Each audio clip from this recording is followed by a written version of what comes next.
సేవకు పంపిస్తున్నాను, వారికి వెళ్ళి చెప్పు అని అంటే, ఒక ఆయన అంటాడు, ఇర్మియా అతని పేరు, అయ్యా నేను వాళ్ళ దగ్గరికి వెళ్ళను, నా మాట వారు వినరు, నాకు వాక్ స్వాతంత్ర్యం లేదు, వాక్శక్తి లేదు, నా నోటిలో అంత పవర్ లేదు, నా నోటిలో అంత బలం లేదు, నేను చదువుకోలేదు, నేను బైబిల్ ట్రైనింగ్ చేయలేదు, నాకు అసలు జ్ఞానమే లేదు అని అంటే, ఆయన అంటాడు, సృష్టికి పూర్వమే. హల్లెలూయా. ఎప్పుడు ఇర్మియాని ఎప్పుడు ఏర్పరచుకున్నాడంట?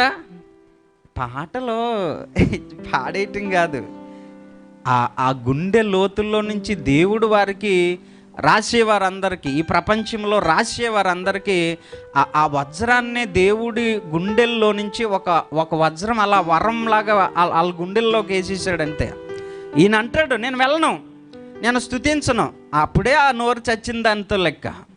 నేను వెళ్ళను, నేను చిన్నోన్ని, నేను బాలుణ్ణి, నేను సండే స్కూల్లో ఉన్నాను ఇప్పుడు, అంతే, అక్కడికి వెళ్ళను, ఇక్కడికి వెళ్ళను, ఆ పని చేయను, ఈ పని చేయను అంటుంటే, అప్పుడు అంటాడు, ఒరే నువ్వు ఈ పని చెయ్యాలని, నువ్వు ఇక్కడ నిలవబడాలని, నువ్వు ఇక్కడ వాయించాలని, ఆయన అక్కడ ఆరాధన చేయాలని, అభిషిక్తులుగా ఇక్కడ కూర్చోవాలని, ఈ వరాలతో ఈ తలాంతులతో ఇప్పుడు ఇచ్చాడు అనుకుంటున్నారేమో మీరు, చాలా పొరపాటు.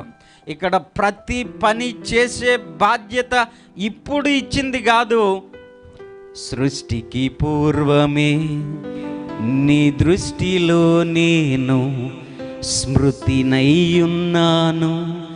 నా ప్రభు.